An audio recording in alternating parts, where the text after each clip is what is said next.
Hey, Good Sam. 8 inches. It doesn't seem like that much. But if you hit this 8 inches, not knowing it's there, and you go falling down an 8-inch step, things happen. Your mind starts to race, your arms start to pinwheel, your heart rises up and ends up in your throat.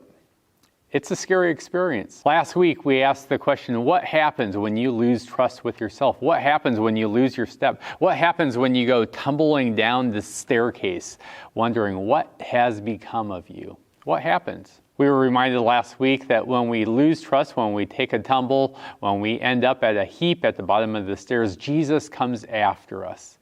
We looked at Peter's life and we were reminded that Jesus comes after Peter. He recreates the miracle in which he called Peter into ministry for the very first time. He has a hard conversation with Peter in which he reminds him that he is there not to hurt Peter, but to heal Peter.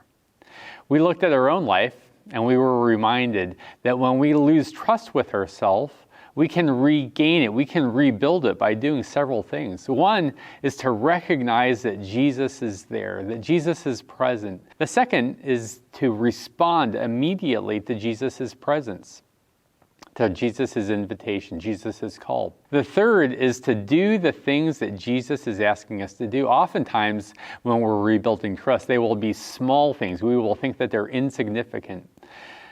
But following Jesus, obeying Jesus is so critical. The fourth thing is to go back to the place that you fell. Go back where things fell apart. Jesus goes back not to hurt us, but to heal us. In the same way that Jesus reinstates Peter by asking him, do you love me? Then feed your sheep. Do you love me? Then feed my sheep. Do you love me? Then feed my sheep. Sometimes Jesus will take us back to where we have fallen. And he will ask us, do you love me? Then this is what I want you to do. This is how I want you to live. The final thing about rebuilding trust is doing the things that we say we're going to do. When Jesus asks us to do certain things, our actions need to line up with the words that we speak. This week, I'm asking that you take some time, that you be still, that you be quiet, that you attend to how Jesus is speaking to you.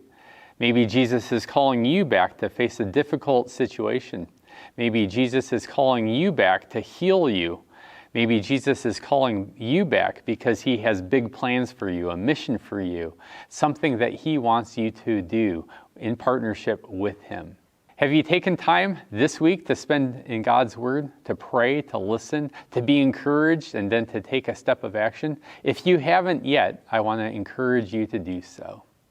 I love the way that things are opening up at Good Sam. In between the services, if you were here, you enjoyed great coffee and you enjoyed hand-baked cookies.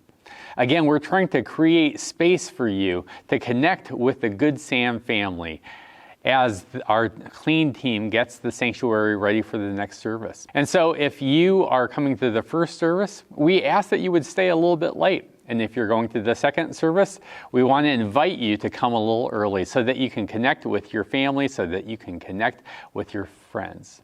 Unfortunately, I'm not going to be here in person next week.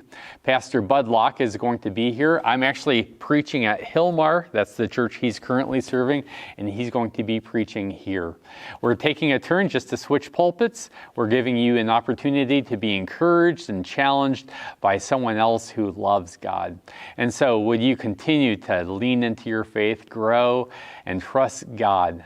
Trust God that he has the right word, and it's going to be presented by the right person. You can pray for me as I am encouraging one of our covenant sister churches down the hill at Hillmar. Again, I want to thank you for all that you're doing to lean into this season as we continue to expand our reach, expand our scope, expand our vision for ministry. Thank you for being a church that is increasing your love for God, increasing your love for our community, and increasing our love for each other. Blessings.